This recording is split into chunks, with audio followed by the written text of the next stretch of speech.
Good evening and welcome to the programme. I'm Alice Bandukravi. Kester David was a bus driver whose burnt body was found under a railway arch in Palmer's Green 4 years ago.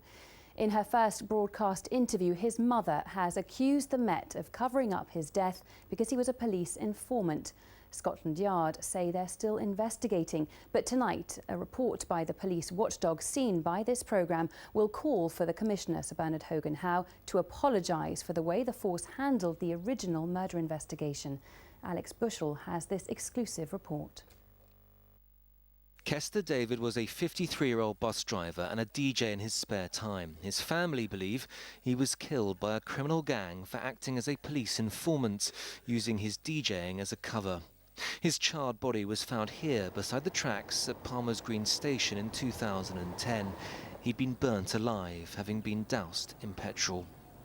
His mother doesn't want her face shown for fear of reprisals and believes the Met has conspired to rob her of any chance of justice for her son. Very broken, very, very broken, very broken. Yes, it's been like living in hell for the past 4 years. Look at this picture. Every time I look at it, I would cry. And it's the same for everybody. Some of the boys can't read about it or talk about it.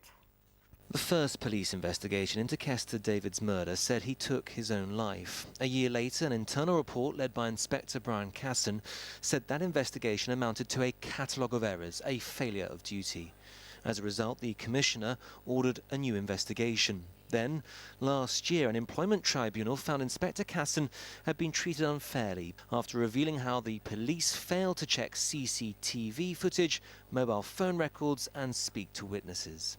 Now, an IPCC report is calling on the Commissioner to apologise for those original failings. And this was the response of the Commissioner yesterday. I haven't yet seen the report. In fact, I was only told about that report this morning. So once I've had a look at the report, of course, if we need to apologise, I will. But what I don't know is exactly what the report says and for what parts we are to apologise.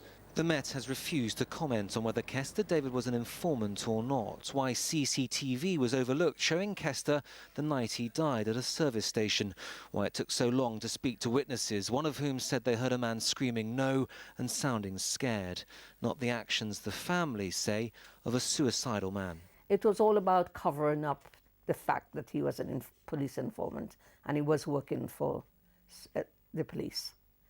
And that's, I think, all through they have been covering up. The Met have tonight said the investigation into Kester's death is still ongoing and anyone with information should come forward. That's of little comfort to his family.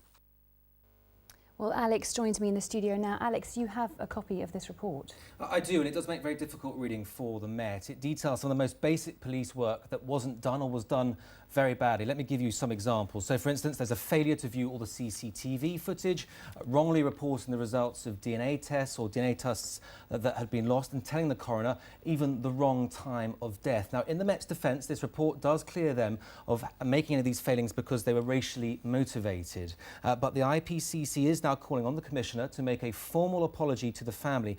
And interestingly, it's also asking the Met to make it standard practice now to tell anyone affected if an officer subject of a complaint intends to retire. That's because the two officers that the IPCC say are guilty of these failings, responsible of these failings, have now retired, therefore escaping disciplinary proceedings. The IPC, and I quote, says there was a case to answer for gross misconduct. For the family, that is one of the most distressing, one of the most upsetting aspects of their ongoing ordeal.